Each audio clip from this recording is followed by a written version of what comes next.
News channel. Cantonment board విలీనంపై MLA Shri Ganesh relay నిరాహార దీక్షకు కాంగ్రెస్ నేతల మద్దతు.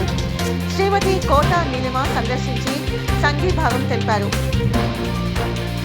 కంటోన్మెంట్ బోర్డును వెంటనే రాష్ట్ర ప్రభుత్వ మున్సిపల్ కార్పొరేషన్లో విలీనం చేయాలనే డిమాండ్తో కార్ఖానా ప్రాంతంలోని డాక్టర్ బాబాసాహెబ్ అంబేద్కర్ విగ్రహం వద్ద కంటోన్మెంట్ ఎమ్మెల్యే శ్రీ గణేష్ మంగళవారం నుంచి రిలే నిరాహార దీక్షకు చేపట్టారు.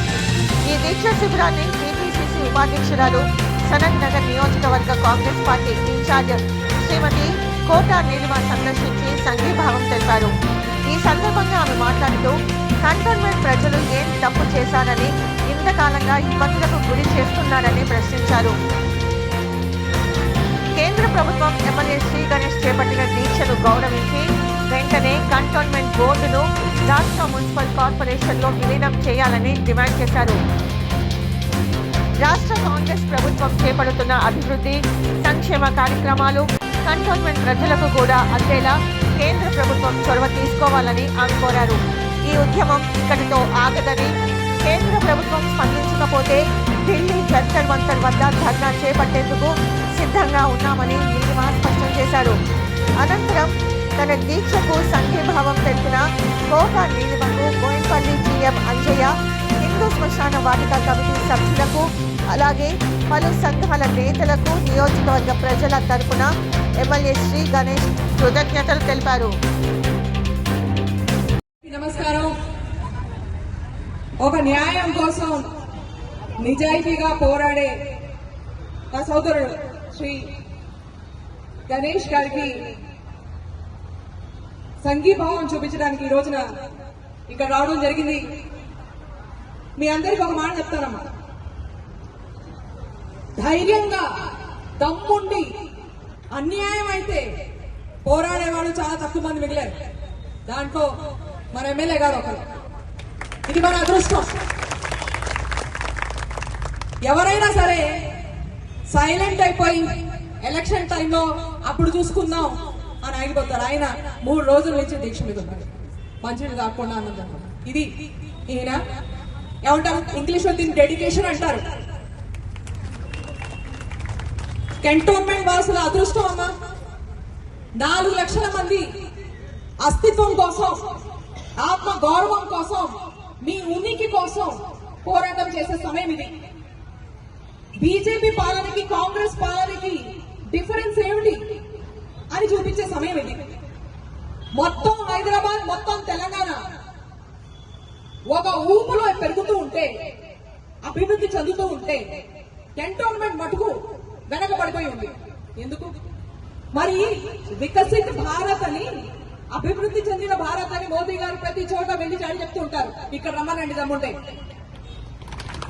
मोदी जी अगर हिम्मत है तो कैंटोनमेंट में आके बात करिए विकास के बारे में, विकसित भारत के बारे में यहाँ आके बात करिए. आपके एमपी जो बीजेपी से आपके एमपी हैं, उनसे हम सवाल करते हैं कि क्यों कैंटोनमेंट इतना पिछड़ा हुआ है जब बाकी हैदराबाद कितना डेवलप हो रहा है. 1000 కోట్ల కంటే ఎక్కువ నిధులు కంటోన్మెంట్ కి రావాల్సినవి రాలే. అయినా ఎమ్మెల్యే గారు ఆయన సొంత నిధులతో ఎంతవరకు అభివృద్ధి చెందగలదో అంతవరకు చేశారు. మద్దతు బీజేపీ సర్కార్ ఎందుకు నిధులు ఇవ్వలేదు? ఈ మాటకి ఆన్సర్ చెప్పాలి. ఇక్కడి నుంచి గెలిచి వెళ్ళి అస్సలు ముక్కు మీద వెళ్ళి మాట్లాడకుండా కూర్చున్న ఎంపీని ఈ మాటకి జవాబు చెప్పాలి బీజేపీ. ఇక్కడున్న రోడ్లు గాని, బ్రిడ్జ్లు గాని, ఏ రకమైన అభివృద్ధి, చివరికి త్రాగే నీరు కూడా సరిగ్గా రాని కంటోన్మెంట్ పరిస్థితి ఇలా ఎందుకుంది? దీనికి జవాబు చెప్పాలి. అదే కాకుండా ఇప్పుడు జిహెచ్ఎంసీ ఎలక్షన్స్ ఉన్నాయి. మీ అందరికి ఓటు హక్కు ఉంది కదా. మరి ఈ జిహెచ్ఎంసీ ఎలక్షన్ లో మీకు కావాల్సిన వాళ్ళని ఎన్నుకునే హక్కు మీకు ఎందుకు లేదమ్మా? 5 రోజుల క్రితం మళ్ళీ ఇంకో సంవత్సరానికి బోర్డుని ఎక్స్టెండ్ చేయడం జరిగింది. అందుకనే మీకు ఈ హక్కు బీజేపీ సర్కార్ తీసేస్తుంది. ఇప్పుడు మీకు ఆ హక్కు లేదు. మేము అడిగేది, అడిగేది ఏంటి? కంటోన్మెంట్ ని జిహెచ్ఎంసీలో కలిపి ఈ అభివృద్ధి పథకం మీద ఎక్కడైతే మన మొత్తం తెలంగాణని రేవంత్ అన్న సర్కార్ ముందుకు తీసుకెళ్తుందో దాంట్లో మీరు కూడా పాల్గొనాలి అని డిమాండ్ చేస్తున్నారు. 56 కంటోన్మెంట్స్, మీరు 4 లక్షల మంది ఇక్కడ ఎలా అయితే సఫర్ అవుతున్నారో, దుఃఖంలో మునుగుతున్నారో, అలాగే అభివృద్ధి లేకుండా ఎలా అయితే మీరు ఉన్నారో కంటోన్మెంట్ లో ఇక్కడ సికింద్రాబాద్ లో, అలాగే 56 కంటోన్మెంట్స్ మొత్తం దేశంలో ఇదే పరిస్థితి. లక్షలాది కోట్లాది మంది బీజేపీ కుపరిపాలన మూలంగా సఫర్ అవుతున్నారు. వాళ్ళందరి విషయం, మీ విషయం ఢిల్లీ దాకా తీసుకెళ్లే అవసరం ఉంది. ఈ రోజున శ్రీ గణేశనతో అలాగే మీరందరితో కూడా విజ్ఞప్తి చేస్తున్నా, మీరు గనక దృఢ నిశ్చయం తీసుకుని, లేదు మేము తెలంగాణ మొత్తం ఈ అభివృద్ధి ఏదైతే ఒక యజ్ఞం లాగా చేస్తున్న కాంగ్రెస్ ప్రభుత్వం దాంట్లో మేము కూడా పాలు పంచుకుంటామని గనక దృఢ నిశ్చయం తీసుకుని నడిచేటట్టయితే నేను హామీ ఇస్తున్నా, నేను 100% మీతో ఉంటా.